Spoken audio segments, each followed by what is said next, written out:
नमस्कार, मी आहे माळी सर. आपल्या या ज्ञानस्पर्श ऑनलाईन क्लासमध्ये सर्वांचं स्वागत. आज आपण इयत्ता 6वीचा मॅथमॅटिक्स सब्जेक्टमधील टॉपिक नंबर 2 अँगल्स मधील प्रॅक्टिस सेट 2 मधील आपण प्रश्न क्रमांक 2 शिकणार आहोत. Question number 2 practice set 2. बघा, question number 2, the measure of some angles are given below. या ठिकाणी आपली काही कोणांची माप दिलेली आहेत. Write the type of each angle. तर तो प्रत्येक अँगल कोणत्या प्रकारचा आहे ते ओळखायचं आहे. आता कोणते कोणते टाइप आहेत? ॲक्यूट आहे, ऑब्ट्यूज आहे, वेगवेगळे असे राईट अँगल आहे, कंप्लीट अँगल आहे. म्हणजेच मराठीत सुद्धा अर्थ तुम्हाला सांगतोय, लक्ष द्या काळजीपूर्वक.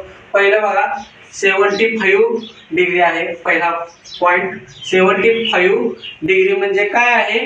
तर 90 कोणापेक्षा कमी आहे. 90 डिग्री पेक्षा कसा आहे? लेस दॅन आहे. म्हणजेच हे काय आहे? तर काय आहे? ॲक्यूट अँगल आहे. हा काय आहे? ॲक्यूट अँगल आहे. दिस टाइप इज ॲक्यूट अँगल. हा कोणत्या प्रकारचा आहे? तर ॲक्यूट अँगल प्रकारचा आहे. तर प्रश्न क्रमांक 2 0 डिग्री आहे या ठिकाणी, म्हणजेच हा 0 अँगल आहे. कोणता आहे? 0 अँगल.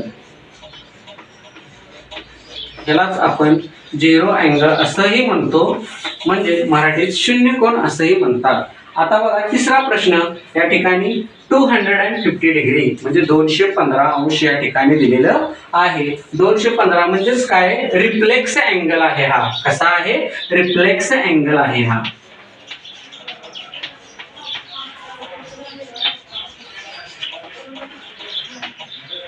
यानंतर आपण पाहूया क्रमांक 4 360 अंश म्हणजे 360 डिग्री. ह्यालाच कंप्लीट अँगल असे म्हणतात. पूर्ण कोन तयार होतो हा. जसे की आपण पहिल्या प्रश्नामध्ये आपण सांगितलं होतं, त्याचप्रमाणे 360 अंश म्हणजेच काय आहे? कंप्लीट अँगल आहे.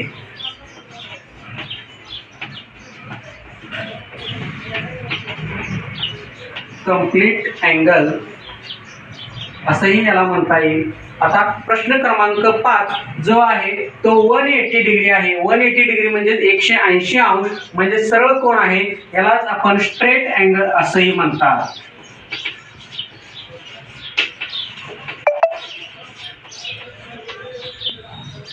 क्वेश्चन नंबर 2 मधील 6 नंबर 120 डिग्री म्हणजे 120 अंशाचा कोन आहे. 120 अंश हा 90 अंशापेक्षा मोठा आणि 180 अंश पेक्षा लहान, म्हणजेच greater than 90 degree and less than 180 degree. त्यामुळं त्याला काय म्हणता येईल? तर ऑब्ट्यूज अँगल असं म्हणता येईल. म्हणजे विशाल कोन असं मराठीमध्ये त्याचं नाव आहे, ऑब्ट्यूज अँगल. 7 आणि 8 होमवर्क मध्ये तुम्ही सोडवायचा आहे आणि मला कमेंट मध्ये सांगायचं आहे. तर आपल्या ज्ञानस्पर्श क्लासेस अर्थात ज्ञानस्पर्श ऑनलाईन क्लासेसला लाईक करा, शेअर करा, सबस्क्राईब करायला विसरू नका. धन्यवाद.